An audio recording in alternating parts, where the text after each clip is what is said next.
Hey guys, this is Captain Frugal reporting for duty, giving you the top and bottom comics for July 12th, 2022. So I hope you sit back and enjoy the show.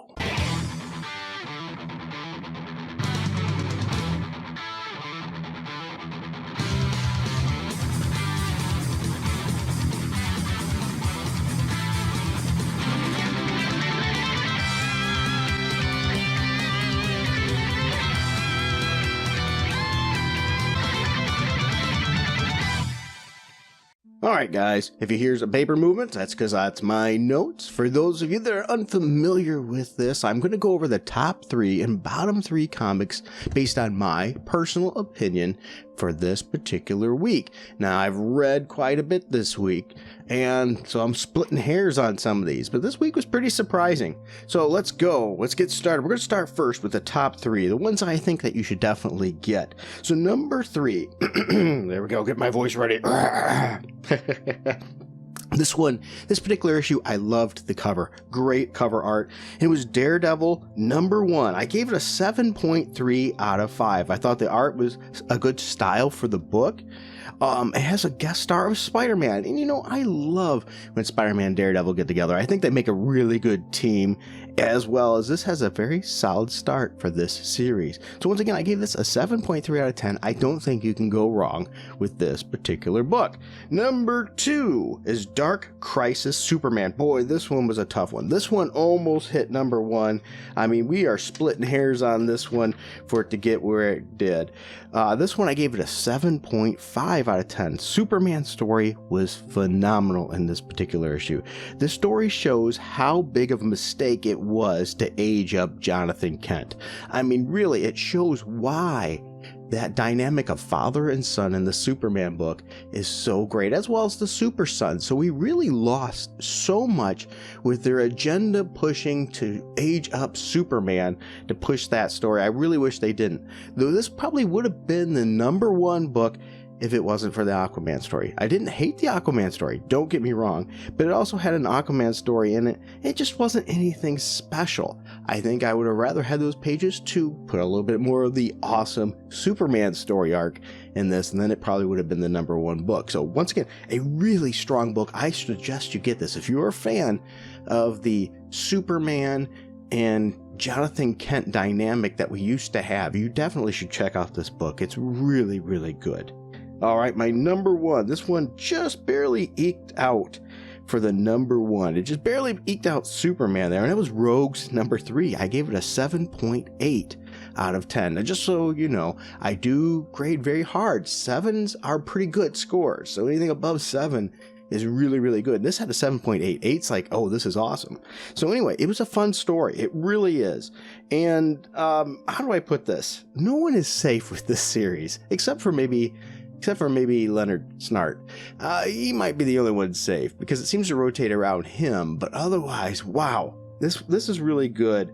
The art, I think, could be better in this series. That's the one drawback there. But boy, this series has had a good pace and a lot of twists and turns.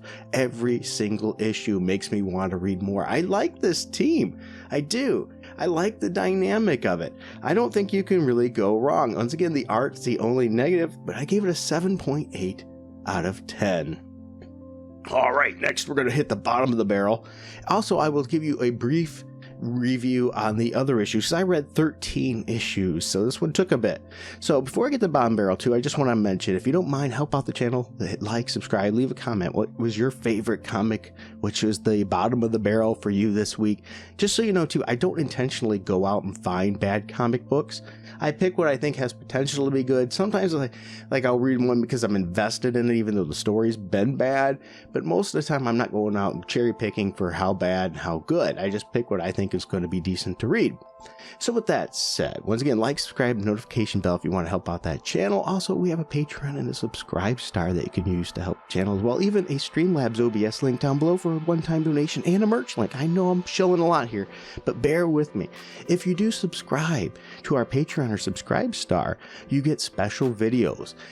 Currently, I have some bad jokes in there, and I say bad, I don't mean language-wise, I just mean dad jokes. I also do special videos just for them, as well as I'm doing doing music in there too, where you can get background tracks that you can use, play on your phone. You can use it for your own videos, whatever your choice is there.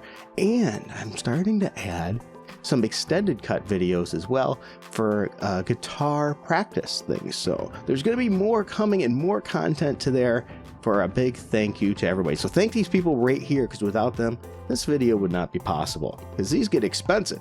All right, so let's dive into the bottom. The bottom, number 3 of the bottom was Spider-Punk, I'm sorry. Number 3, 7.02 out of 10. Spider-Punk, number 3. You know, I have to say, I don't like the art at all in this book. I just can't stand it.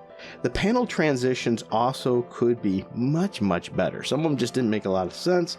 And this issue, though, I will say, was better than expected. This was an uptick from the past couple issues. This was probably the best one of the series. Well, not probably, it is the best one of the series so far. And it really is. It's the best issue of the series, 7.02. So even with that said, this is a pretty good bottom bin this time around. They're not real low scores. Well, they do get worse. All right, so number 2 of the bottom was Captain Marvel. Yeah, Captain Marvel. Let me make sure I get the number right here in my notes here. Number 39. I gave it a 7 out of 10. I'm not really a fan of the art style for this particular comic book, though I will say it gets better later on so go figure. So this Captain Marvel is on trial for taking away the magical gifts, which is an okay thing. And the side story too, with Binary and Spider-Woman, is decent. So it's a decent story. The art, once again, I said in the first half failed it a little bit, so that hurt a little bit, but it got a 7 out of 10. So once again, that's Captain Marvel, number 39. And now the bottom one. This is one I definitely think you could skip. I think this whole series you can skip. I've been giving it a lot of chances. It just has continuously failed to deliver. And that's Captain Carter number 4. I gave it a 6.8 out of 10. I just don't like the cover for this one. Matter of fact, I didn't like the cover for the Captain Marvel issue either. I don't know how it grabs anybody's attention. It would definitely lose in a cover battle. And in Captain Carter number 4's cover, yeah, it losing a cover battle as well. The art is mediocre throughout the issue. The dialogue is bad in this issue, too. It hasn't been this bad up until this issue, but the dialogue, not good in this issue. And the story really is okay. It's an okay story, but that's it. So when you think you take bad art, bad dialogue, it brings this book down to a 6.8 out of 10. Just really, this whole series doesn't scream this is something that we should be getting.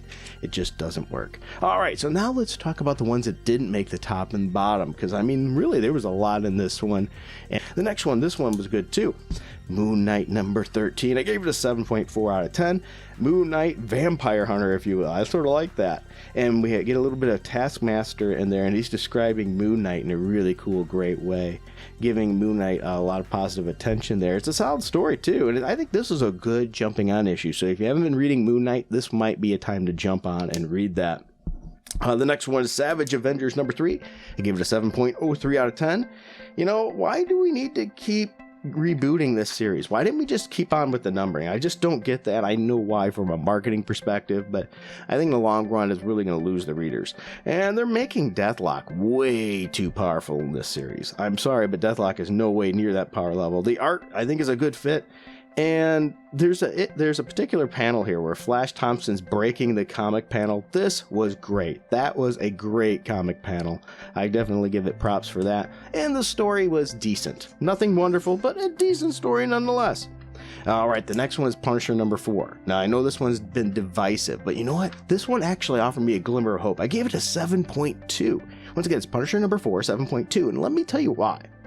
First of all, my first thoughts is please stop messing with Frank's past. This is ticking me off because I hate when they destroy characters' backgrounds. But here's the thing.